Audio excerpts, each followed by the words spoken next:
Welcome to another episode of HeyJohn Solar. And today we're hoping to put a Chargeverter on the wall here above this last battery. We now have 5 EG4 wall mount batteries in our system, and we want to add a Chargeverter to the last one so that in the case of a bad storm where we've used up all of our battery, there isn't any solar to collect, and the grid is down. So all of those things have to happen. Then we could use a generator with the Chargeverter to start putting some juice back into the batteries. And one might ask, why do you want to use a Chargeverter? In the EG inverters and in the grid boss, there's connections for generators there directly. And you could do that to power your system. And we do have a way of doing that as well.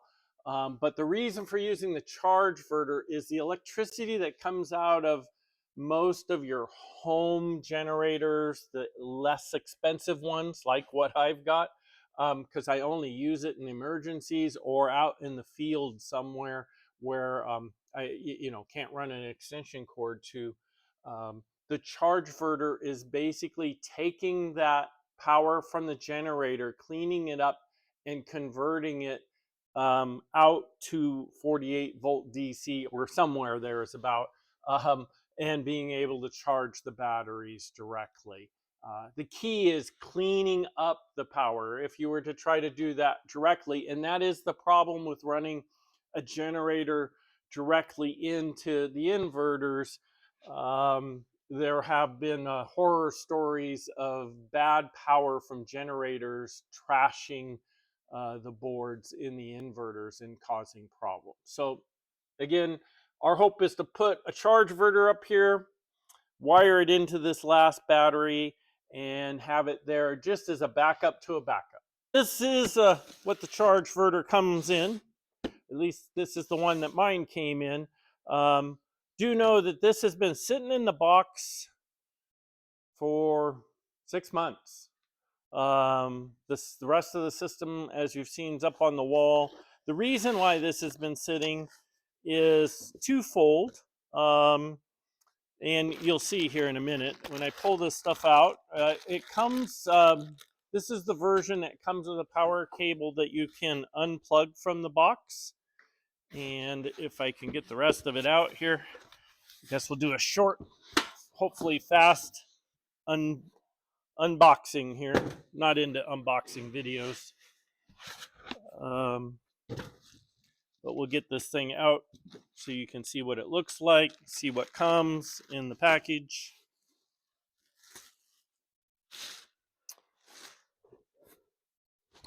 There you go. There's a Chargeverter.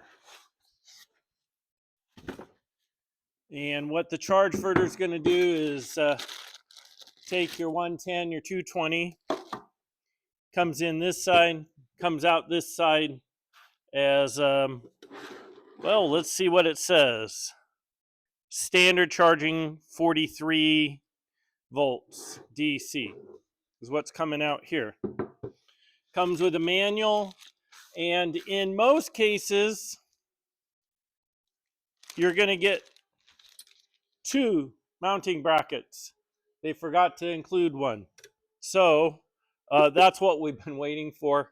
EG4 actually sent me a new pair, so now I have an extra one. Thank you very much, EG4. But now I can actually get this mounted on the wall. You mount these, or get the holes set up for them, and then on the back here, these are going to mount like yay on the back, and then you can mount it up on your wall. It does also come with communication cables. The other thing it comes with are these cables. And you might notice it's got similar ends connectors as what's used on the batteries, but they're much smaller because this is rated much smaller. So these connections are going to go on here. And for the longest time, the recommendation was you ran these cables to an external bus bar, and then ran a pair of externals from the battery up. Just recently, EG4 has started to show on the Signature Solar website a pair of these cables that has these ends on one, and on the other these ends. Let's see if I can pull one out here. The larger end that goes on your battery. So I'm going to see if I have the right stuff here where maybe I can actually make up a cable. If I can't, I'll buy one from Signature Solar. So we will look and see if we've got the right parts. Hopefully we do. And if we do, we'll show you that. Okay? Okay, so this is a hydraulic crimper. We've got dies of different sizes. We're going to try to crimp this on a cable. So basically, we want a die that's going to be open a little bit, right? So that we can crush that down onto the cable. So we just take this little bolt out, slide both dies in. This happens to be a number 95. They come in all different sizes. Put this back in here like yay. Okay. And we're going to get it so it's set up like this. And this is currently open, or that's closed, that's open, and that'll push this. When this is on, maybe, there we go. As we pump it, you'll see this hydraulic plunger come out. And what's going to happen here is we're going to have this over here, and we're going to put our wire in here, and we're going to see together whether or not this is going to work. I have no idea if this is going to work. We're really going trying to make a customized cable here, and basically trying to do it by using an extra ferrule to fill up space, which is not the best plan. Okay? So we're just going to see what happens. And my head's probably in the way. Sorry about that, guys.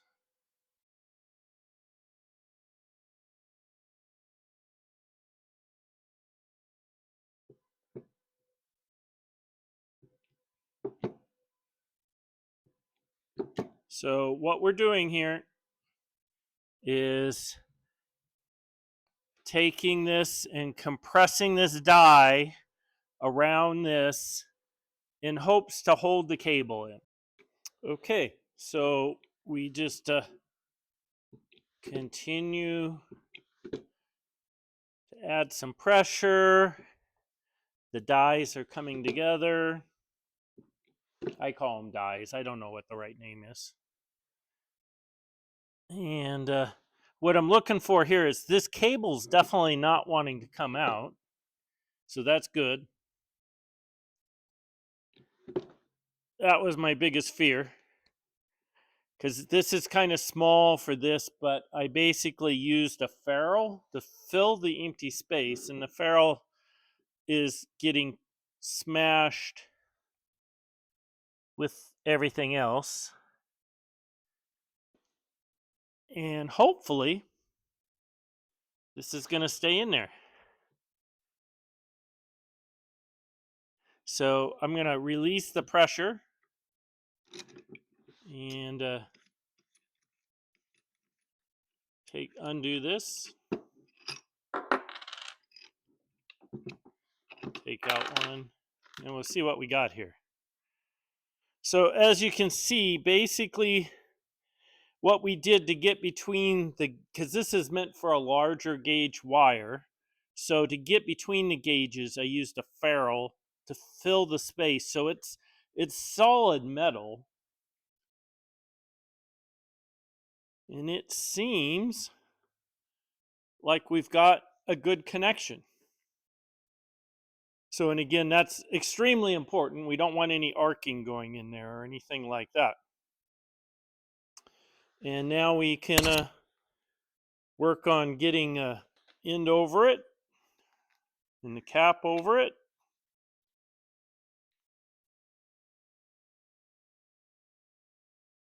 And there we go. Now we have a chargeverter cable that goes from the chargeverter directly to the bus, not the battery itself actually, but to the battery bus on the EG4 wall mounts. And if you don't want to have to go through this hassle, Signature Solar does appear on their website to now have a cable just like this. Also, I don't think it had a price on it yet, so they're just coming out with one, but it makes a heck of a lot of sense. That way you don't have to have a separate bus to hook everything up. Hopefully this is educational. Put any comments in the comments, or if you have any questions.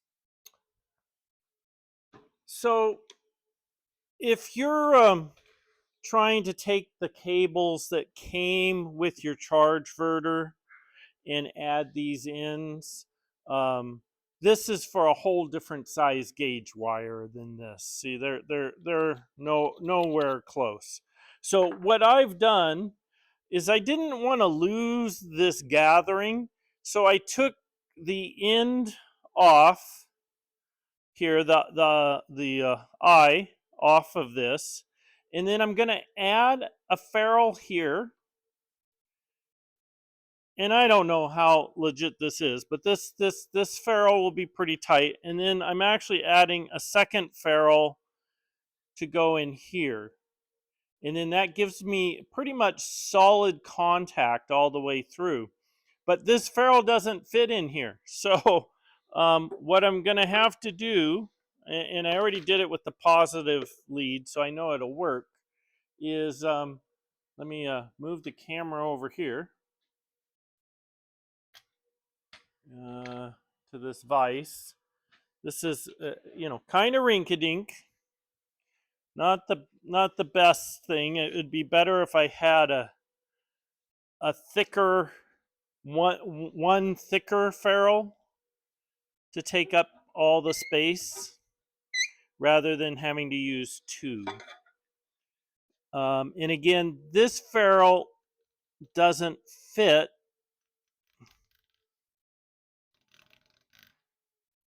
out of the box into the end. So what I'm doing here, maybe, if I'm successful, and I probably should just get out my Dremel tool or something. I could do this a lot faster.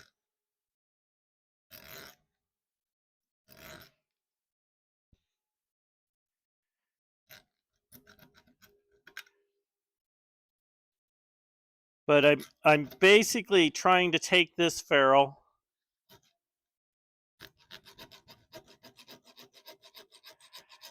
cut down the side of it, if I don't lose it, there we go. Now it's inside there. And now, with the seam cut in this ferrule, you can overlap these. And, this is probably just rinky-dink engineering, as I'd call it. And now that will fit in there nice and snug. So now with the other ferrule on the other end, I'll be able to put these two ferrules in, crimp this down, and it'll make a nice connection. Okay, before we put this end on, make sure you put this on your wire. Make sure you put it on the right way. So this is going to go on this way and thread on. Right? Make sure. Yep. And there's a little insulator in here, and there's actually a crimper too, although the crimper is not going to do much good on this wire because it's too small. There are things we could do to help that too. But anyhow, get that on the wire. Then I'm going to use my second ferrule, which is going to go on here. The other ferrule that we customized is already right in here, nice and solid. And well, let's see, we don't have a, we can put these dies in here.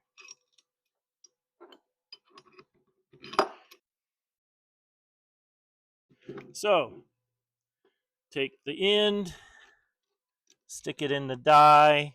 To make this easier, you probably want to kind of pre-position, so get the piston out a little bit. There we go. Just so things are lined up, make it easy. Now with the other cable, I had to do this twice. I don't know if I'll have to do it twice on this one. You want to make sure you're getting about in the middle of the connector. Sorry if my head's in the way.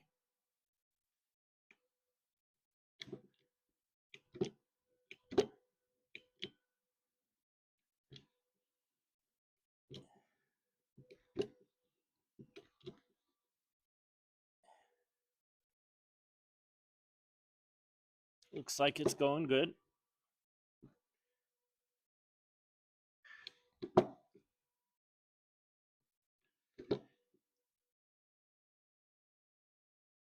There we go. And cable appears to be nice and snug. I think what I'm going to do here is I'm going to lift this off. I'm going to turn it about 90 degrees.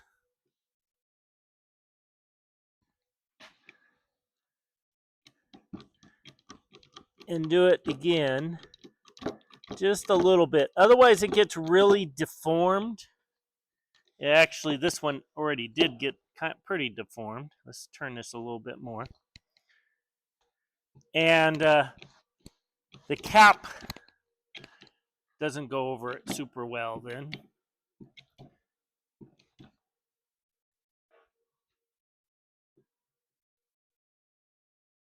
Okay. And now we'll just take this off. And again, this crimper, this hydraulic crimper, came in really handy when installing the EG4 inverters, so that I could put ferrules over the ends of the battery cables, because they're really fine wire. So you put the ferrules over before installing them, the wires, into the EG4 inverters. So again, nice. I'm pulling on this, making sure I'm not seeing anything. I don't think I have any movement. Checking. I think it's just me. Okay. Looks good. So there we go. And again, we'll run the covers back down to the other end of the wire. That cover is going to go over that, insulate anything there. Run this back in. And there you go. Now, one thing I should note, this cable isn't meant to pull your full loads on, okay? Nor is this. This can't support the full load. That's why this cable is a much smaller gauge than the bigger cables that you're using on your batteries, between your batteries and your inverter. This cable is only meant to charge at a slower rate the batteries. So just be conscious of that. You can't run your generator through this chargeverter and run your whole house like you might be able to through the inverters. Or in my case, I can, because I have 2 inverters and 5 batteries. Again, So just know that this cable isn't meant to run full loads through. It's simply to charge your batteries as a backup if you have no solar and you have no grid, if you are grid tied. So setting up the EG4 charge converter is actually very straightforward. You hang it on the wall, if that's where you want it anyhow. And in my case, we're putting it over our 5th battery. We have 5 batteries here. And we made some custom cables.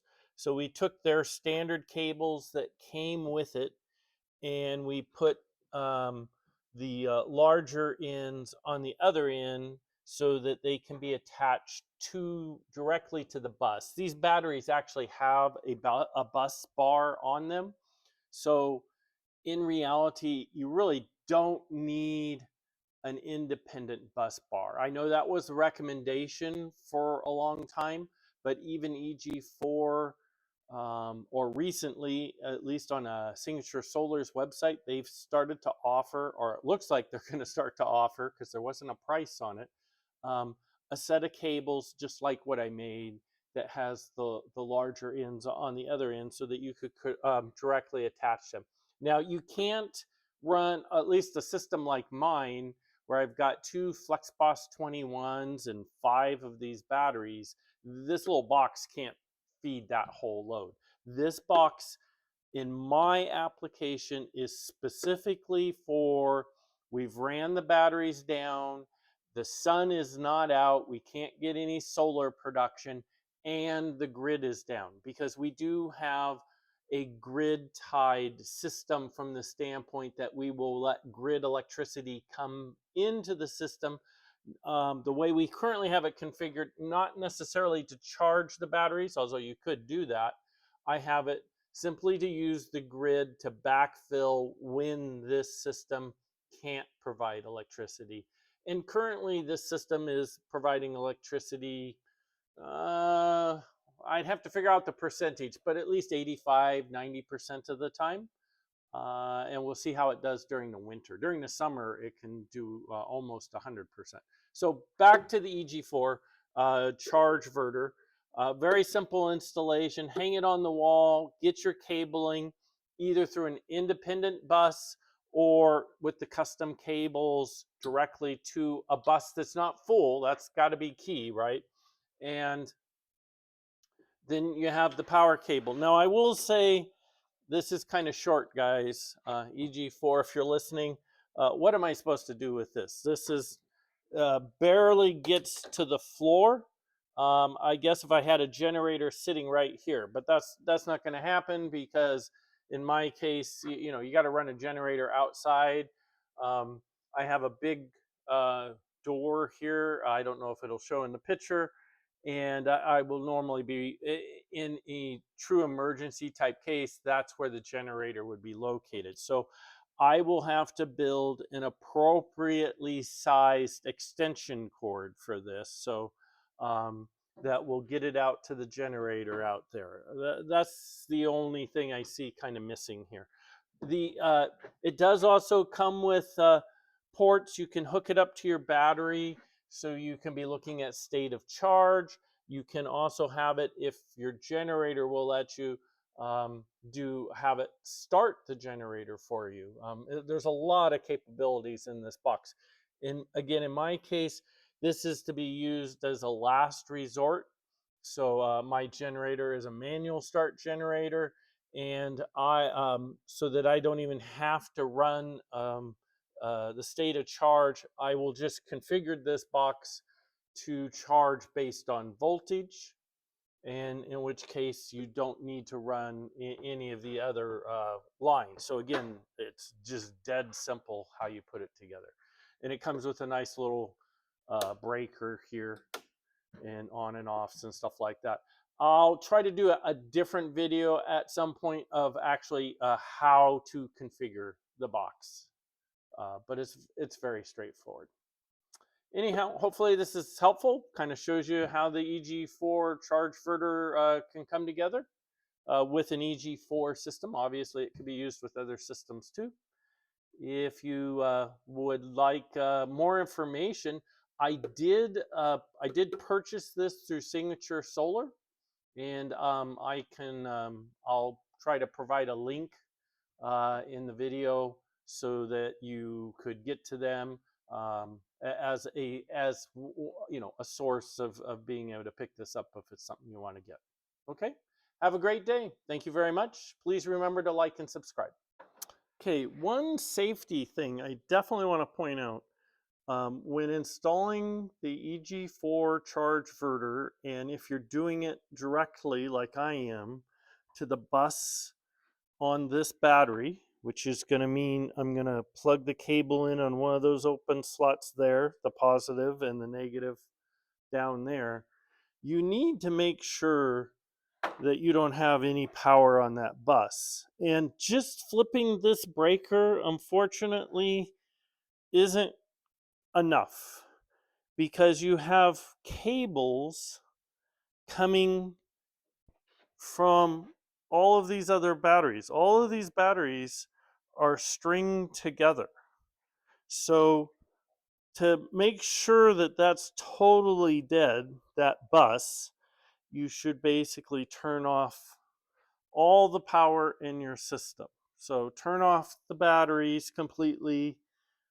In my case, I'll turn off the solar, I'll turn off the inverters. I literally will turn everything off. I don't want any stray voltage when I go to plug those in. And you can always check with a voltmeter, positive here, negative on the other side, and make sure that you don't have any voltage there before you start trying to plug this other set of cables in. Okay? Just thought I should point that out to folks so you're safe.